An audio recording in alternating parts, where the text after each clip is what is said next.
Le casting commence pour le poste de défenseur central du Real Madrid.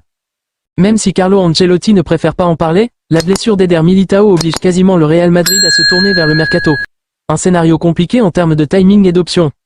Dans un match où Ancelotti a commencé à régler les problèmes de style de jeu et a fêté un résultat positif, il est rentré chez lui inquiet. Les blessures de Lucas Vazquez, Rodrigo et Eder Militão compliquent la tâche de l'Italien, en particulier celle du défenseur central brésilien, qui est forfait pour toute la saison. David Alaba étant toujours en convalescence, il n'a d'autre choix que de se tourner vers le mercato. Jesus Valiero ne compte pas pour l'Italien, et confier une responsabilité à un jeune joueur du centre de formation comme Raúl Asensio est risqué. Les alternatives, ou doublures, comme Dani Carvajal ou Aurélien Tchouaméni sont également indisponibles. Une option serait la possibilité de signer un latéral polyvalent, mais la priorité est un défenseur central.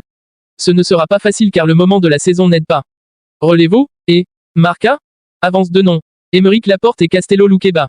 Ils s'adaptent au poste de défenseur côté gauche, mais avec des profils très différents. Aymeric Laporte était déjà dans le collimateur du Real Madrid l'été dernier lorsqu'il s'agissait de renforcer la défense. Champion d'Europe avec l'Espagne, son grand hic est qu'il joue pour Al Nassr en Arabie Saoudite.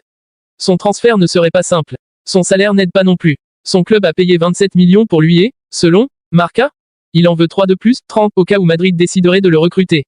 Une question qui complique ce transfert car Laporte a déjà 30 ans et le Real Madrid s'est habitué ces dernières années à ne pas payer de telles sommes pour les joueurs qui atteignent la trentaine. Castello Luqueba est un autre joueur qui a été mis sur le devant de la scène. Le Français de 21 ans, issu de l'Olympique lyonnais, évolue à un haut niveau au RB Leipzig, mais il a récemment signé sa prolongation. Il n'a pas augmenté sa clause, qui est déjà élevée, 90 millions d'euros. Une somme inabordable, mais le club allemand a l'habitude de négocier, comme cela a déjà été le cas avec Dani Olmo, même s'il connaît le grand besoin qu'a le Real Madrid de trouver d'urgence un défenseur central. Merci beaucoup, à très bientôt sur l'Actu Foot et n'oubliez pas de nous dire vos avis sur les commentaires.